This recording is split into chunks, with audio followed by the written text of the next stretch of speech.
Hello everyone, welcome to UC Academy. My name is Sanskriti and with me we are going to start with our environment classes.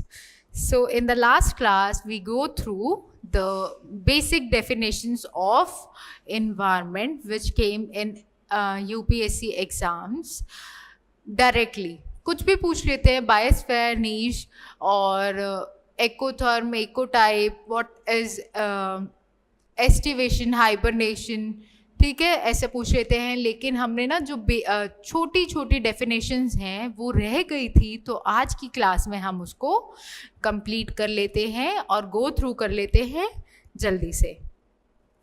और first is there is a difference between ecodermal and ecothermal. What is ecodermal animals and what is ecothermal animals? Ecodermal is a cold-blooded animals. Are the cold-blooded animals, and here we have ecothermal is a hot-blooded or a warm-blooded animals. Are the warm-blooded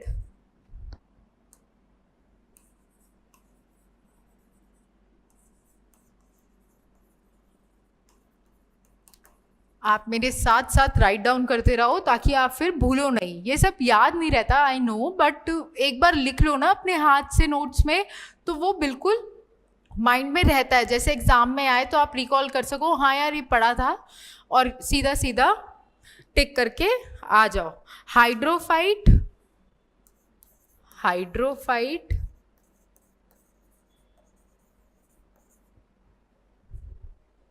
and mesophyte, xerophyte.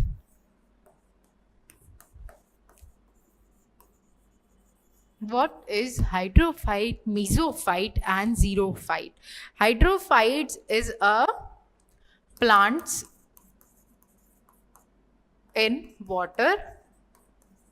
There is a terrestrial plant. Terrestrial plants is mesophyte. Hydrophyte is a water plants. Mesophyte is a terrestrial plant. Xerophyte is a plants at dry area. Plants at dry area. इसका example देखते हैं हम. Cactus is xerophyte. Cactus क्या है? What type of plant? Cactus is xerophyte. ठीक है. There is a one more plant that is halophyte, means a salt tolerant plant. Means जैसे कोई एरिया है वहाँ पर सॉल्ट बहुत ज़्यादा है, उसकी मिट्टी में सॉल्ट इतना है तो उस वो वहाँ पर कोई पेड़ पौधे कैसे उगेंगे? तो वो जो उगते हैं उनको हम कहते हैं हैलोफाइट. ठीक है. नेक्स्ट चले.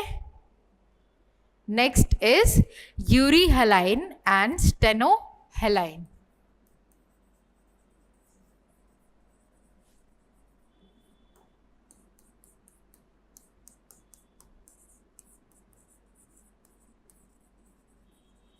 What is euryhaline? Where there is more salt. The species, plant or animal who tolerates high level of salt is यूरीहेलाइन. उनको क्या कहा जाता है? They are यूरीहेलाइन. स्टेनोहेलाइन को क्या कहते हैं कि जो नैरो रेंज ऑफ सॉल्ट में रह जाते हैं. नैरो रेंज ऑफ सॉल्ट रहने चाहिए, ना ज़्यादा कम और ना ज़्यादा मतलब कुछ ज़्यादा भी सॉल्ट नहीं होना चाहिए. ज़्यादा होगा तो मर जाएंगे और बहुत कम सॉल्ट होगा तो तब भी मर जाएंगे. मतलब एक नैरो रेंज रहना चाहिए इन दोनों के बीच में. That is stenohaline. ठीक है. अब ये एक क्वेश्चन मैं बहुत से मॉक्स में देखती हूँ आ जाता है, हम उसको पढ़ते हैं. That is catadromous. कैटाड्रोमस,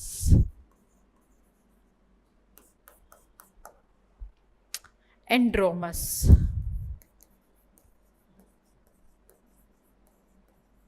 Catadromus is a sea water animal which born in sea water, live in fresh water and dead in sea water. देखो, सी में पैदा हुआ, सी में पैदा हुआ, बॉर्न हुआ सी में, और पूरी लाइफ मतलब उसने 15-20 साल 40 साल अपना फ्रेश वाटर में निकाल दिया,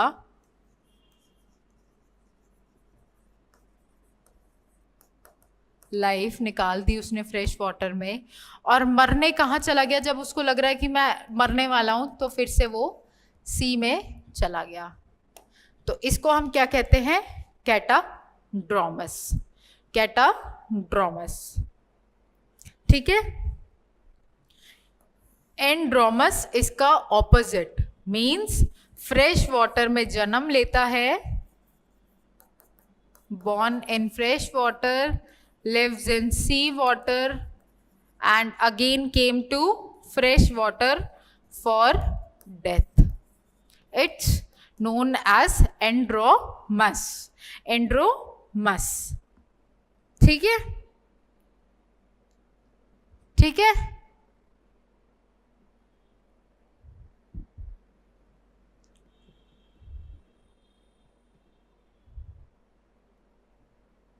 There is a two term. Another two term is photonasty and night nasty. Photonasty, nighty nasty.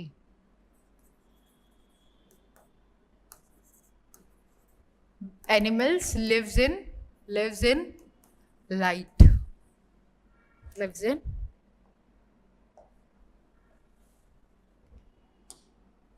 which prefer light और day। ठीक है। और ये रात के उल्लू, रात के उल्लू कहते हैं ना, कहावत है। तो ये क्या है? जिनको रात में ही उठते हैं और रात ही ज्यादा पसंद होती है, हटा देते हैं इसको। lives in night, prefers night to live।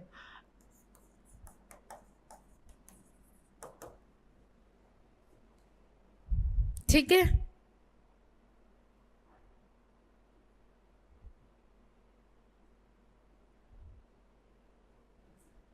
Done? Now we came to the most important topic or the favorite topic of UPSC। हम उसको कवर करते हैं। Means the interaction of abiotic and biotic। Means me as a biotic person, मेरी abiotic के साथ interaction होती है तो मैं वहाँ पर survive कर पाऊंगी या नहीं। तो उसको कैसे बांटा होता है? पैरासिटिज्म, कमेंसिलिज्म, कॉम्यूटेशन, ऐसे में न्यूट्रलिज्म, ऐसे बांटा हुआ है इंटरेक्शन ऑफ स्पीशीज। उसको हम देख लेते हैं और मेरे साथ आप एक चार्ट ज़रूर बना लेना, हम इजी वे में इसको देख लेते हैं। ठीक है। इंटरेक्शन among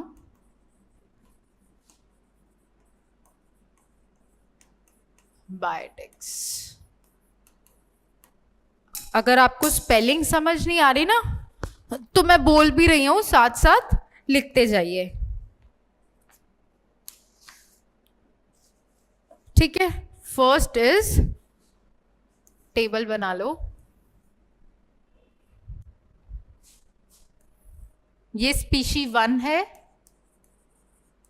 ये स्पीशी 2 है, और ये क्या इफेक्ट इन दोनों को पड़ता है।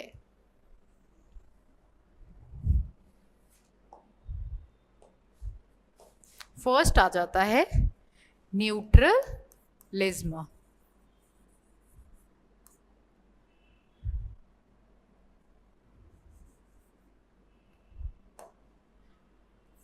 Neutralism means there is no effect, zero effect है, दोनों के दोनों एक ही जगह पर रह रहे हैं और कोई भी इफेक्ट नहीं हो रहा है, वो बहुत ही हैप्पीली रह रहे हैं। No effect means a sparrow lives और a crow lives in a same environment factor, तो उनको कोई भी मतलब लॉस नहीं हो रहा है, वो दोनों न्यूट्रल है। ठीक है, नाउ इज कंपटीशन।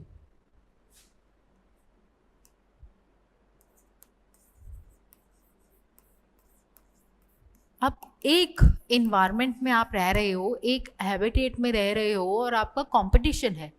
मीन्स जैसे मैं यूपीएससी के लिए लड़ रही हूँ तो मेरा कंपटीशन है, अब मैं उससे कंपटीशन कर रही हूँ तो हम दोनों तो भिड़ जाएंगे। क्या होगा, एक को या तो प्लस मिलेगा, एक को माइनस मिलेगा, या दोनों ही माइनस हो जाएंगे।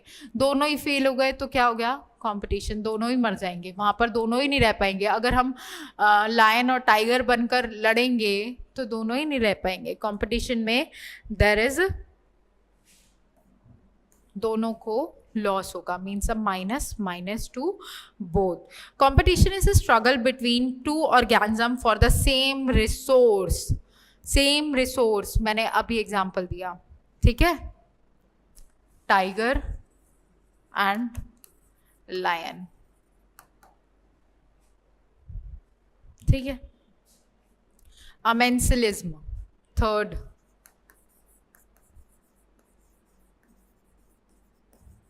अब आप ये सोच रहे होगे कि मैम ये सब क्यों पढ़ा रही है, ये तो बच्चों वाला है, मैम ये सब क्यों पढ़ा रही है। यूपीएससी यही पूछ लेता है, सीधा इमेंसिलिज्म डाल दिया क्वेश्चन में। What is amensalism, what is the effect of amensalism on species, तो क्या लिख के आओगे, बताओ क्या होता है amensalism. There is a species को एक को प्रॉफिट होता है और एक को प्रॉफिट नहीं होता, तो क्या लिखोगे।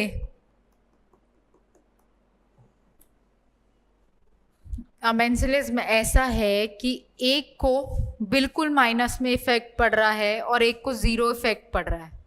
मीन्स एक की लाइफ पॉसिबल है लेकिन दूसरे की लाइफ पॉसिबल नहीं है, तो इसको हम कहते हैं amensalism. Amensalism meanings and ecological interaction between two species but the one species lives. Example देती हूँ, अब ये बहुत बड़ा बनियन ट्री मान लो, बहुत बड़ा बनियन ट्री है और इसी के नीचे एक छोटा सा पौधा उग रहा है, तो क्या ये पौधा ज़्यादा दिन तक रह पाएगा, ज़्यादा दिन तक रह पाएगा, आप बताएं। उसको सनलाइट नहीं मिल रही है, उसको प्रॉपर फूड नहीं मिल रहा है, उसको नीचे लैंड से ज़्यादा न्यूट्रिशन नहीं मिल रहा है, क्योंकि सारा का सारा न्यूट्रिशन और सब कुछ ये ट्री ले रहा है, तो क्या ये पेड़ जिंदा रह पाएगा, no no. It is amensilism. Next is parasitism.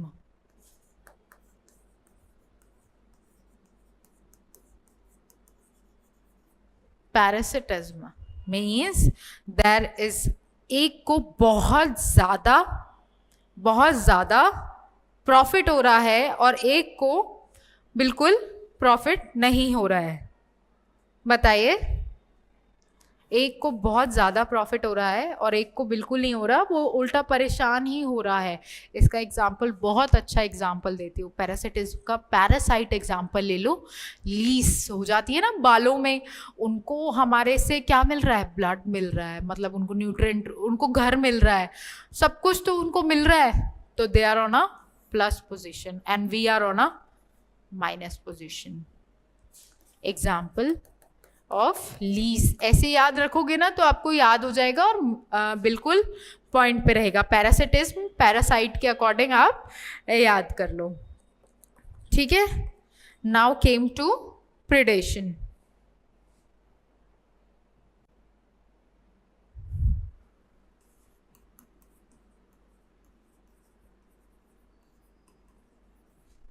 है स्पीशी 1, स्पीशी 2 एंड इफेक्ट।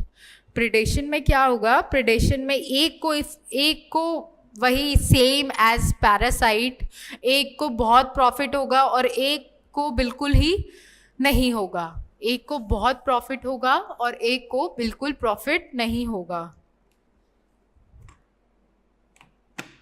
ठीक है, इसका एग्जाम्पल देख लेते हैं। Example, lion and deer. Lion hunts और किल डियर, खा गया, भूख लग रही थी, डियर को खा गया।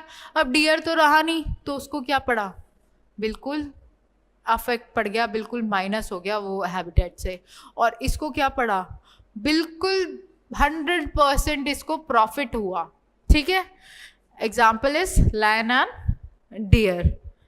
Lion has a plus point and deer has a negative point. 6th पे आते हैं। 6th है commensalism. There is a plus and 0, means एक को तो बहुत प्रॉफिट हो रहा है और दूसरे को प्रॉफिट नहीं हो रहा, ना नेगेटिव हो रहा है, न्यूट्रल चल रहा है उसका।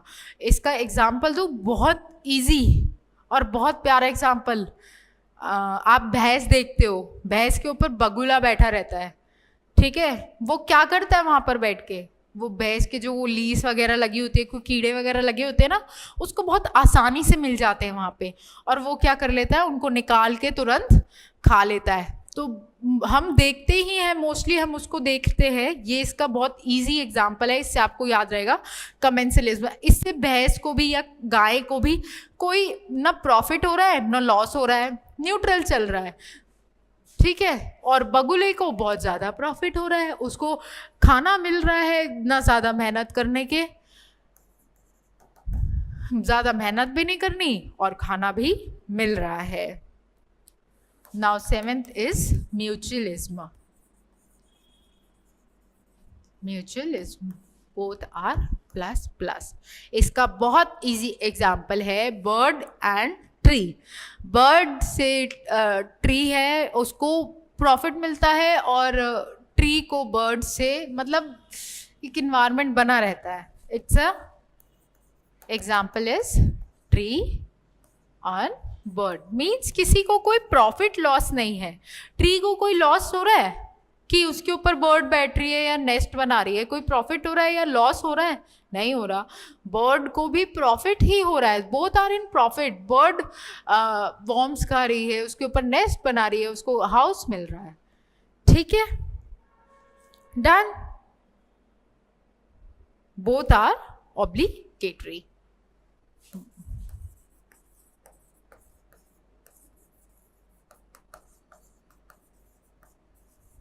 यूपीएससी इस फैक्टर्स पे, इंटरैक्शन फैक्टर्स पे सीधा क्वेश्चन पूछती है। और आई थिंक पीवाईक्यू देखेंगे तो सीएससी का भी पीवाईक्यू देखेंगे तो 2008 और 10 के, मतलब 8, 9 और 10 के आई थिंक मैंने देखा है। और उसमें एक क्वेश्चन आया हुआ है इसी का, एमेंसलिज्म या कमेंसलिज्म का। एक का क्वेश्चन आया हुआ है और सीधा सीधा पूछा हुआ है व्हाट इफेक्ट। तो there is a no effect और has a effect, as a major effect, ऐसे ऑप्शंस आते हैं और आपको उनको करके आना है। और अब मैंने एग्जांपल भी दे दिए हैं, तो आपको बहुत ज़्यादा अच्छे से वो रिवाइज करना है और उसको आप देख लेना। So thank you so much. हम नेक्स्ट वीडियो में मिलते हैं, तब तक के लिए गुड बाय।